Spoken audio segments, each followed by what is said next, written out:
In a bustling city, there lived a man named Hiroshi.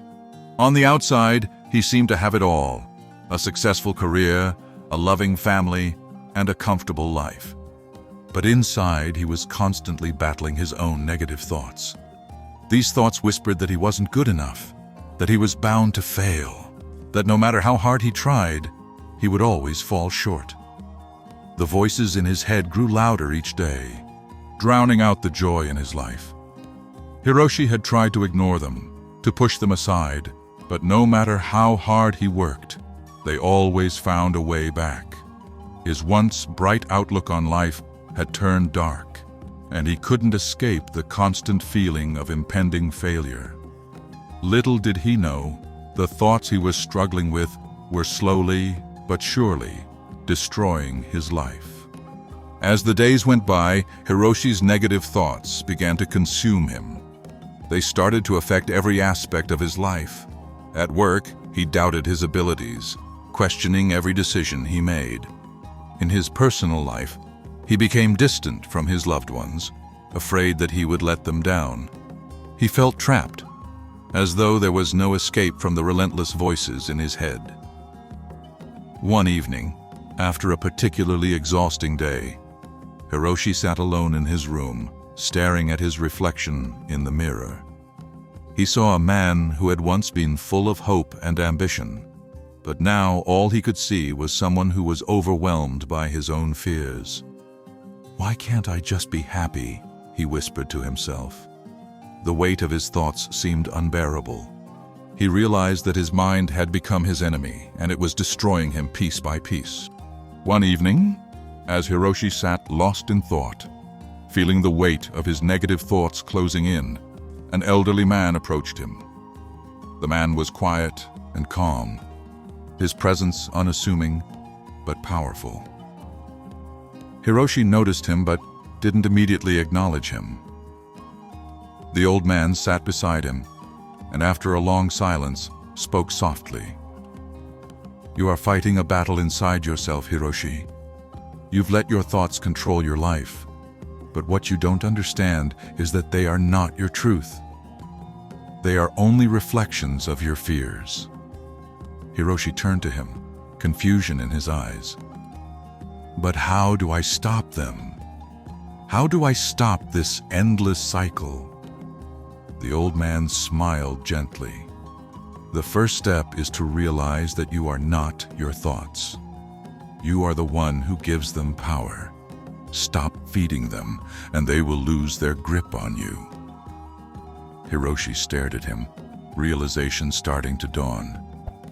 If you're ready to stop letting your thoughts control you and start living freely, hit that subscribe button and ring the bell for more wisdom.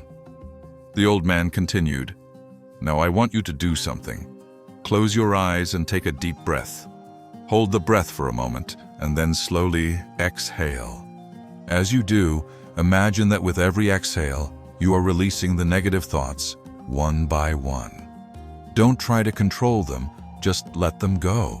Each breath you take is a step toward freeing yourself from their grip." Hiroshi followed the instructions, feeling the tension in his body start to ease. With each breath, he felt a little lighter. The constant chatter in his mind began to quiet down. He was no longer fighting his thoughts, but instead allowing them to flow out of him like a river flowing downstream. "This is how you regain control," the old man said softly. "You don't need to force peace. You only need to allow it." Hiroshi's heart felt lighter, as if a weight had been lifted from his chest. As Hiroshi continued to breathe deeply, he felt something inside him begin to shift. The more he focused on his breath and allowed the negative thoughts to pass by, the more he realized that they weren't as powerful as he had believed. It wasn't that the thoughts didn't exist anymore, but he no longer felt enslaved by them. For the first time, Hiroshi understood that he had been the one giving these thoughts power. The constant self-criticism, the belief that he was never good enough, had been his own creation. "I've been living in a prison of my own making," he thought, the truth beginning to set in. The old man had shown him that peace wasn't something to chase, but something to allow. "I can let go of this fear," Hiroshi whispered to himself, a newfound sense of freedom growing inside him. "I can finally be free." The old man's words echoed in Hiroshi's mind as he sat there, feeling lighter with each breath. "You have been fighting against yourself," the old man had said. Hiroshi closed his eyes again, this time with a new sense of understanding. He began to visualize his thoughts as dark clouds swirling around him, heavy and oppressive. "But what happens to the clouds when you stop fighting them?" the old man had asked. Hiroshi focused deeply, and with each breath, he imagined the clouds dissipating, breaking apart as he let go of his need to control them. The more he relaxed, the more the clouds faded, until there was nothing left but clear blue sky. It was then that Hiroshi realized his thoughts, like the clouds, were temporary. They didn't define him. He was the sky, the vast, clear expanse that existed beyond the storm. And when he stopped fighting, the storm would always pass. Hiroshi stood up, feeling lighter than he had in years. The storm inside his mind had calmed, and the weight of his thoughts no longer felt suffocating. For the first time in a long while, he felt free. He looked at the old man, who had shown him a path he had never considered. "I understand now," Hiroshi said, his voice filled with gratitude. "I've been giving my thoughts too much power. I've been letting them control me, letting them dictate my life. But now I see that I am not my thoughts. I am the space in which they come and go." The old man smiled, nodding in approval. "Yes, Hiroshi, you are the observer of your thoughts, not the prisoner of them. When you stop identifying with them, you reclaim your power." Hiroshi took a deep breath, feeling a sense of inner peace settle within him. For the first time, he realized that peace was not something to be chased, but something to be embraced. As the last rays of sunlight dipped below the horizon, Hiroshi stood by the river, his heart finally at peace. The battle inside his mind had ended, and for the first time, he felt like he could breathe freely. The old man stood beside him, silent for a moment, before speaking softly. "You've learned the greatest lesson, Hiroshi. Your mind is not your enemy.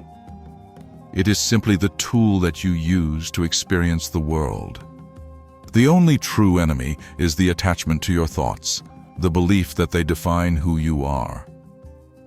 Hiroshi looked out at the river, the flowing water now a symbol of his mind, clear and unburdened. "I'm free," he whispered. The old man smiled and nodded, slowly fading into the shadows. "You are always free," he said, his voice fading with him. Hiroshi turned back toward the peaceful river, feeling a sense of profound gratitude. But as he stood there, one last question lingered in his mind. What if we all stopped believing our thoughts defined us? And if you stopped believing every thought, who would you be without the noise?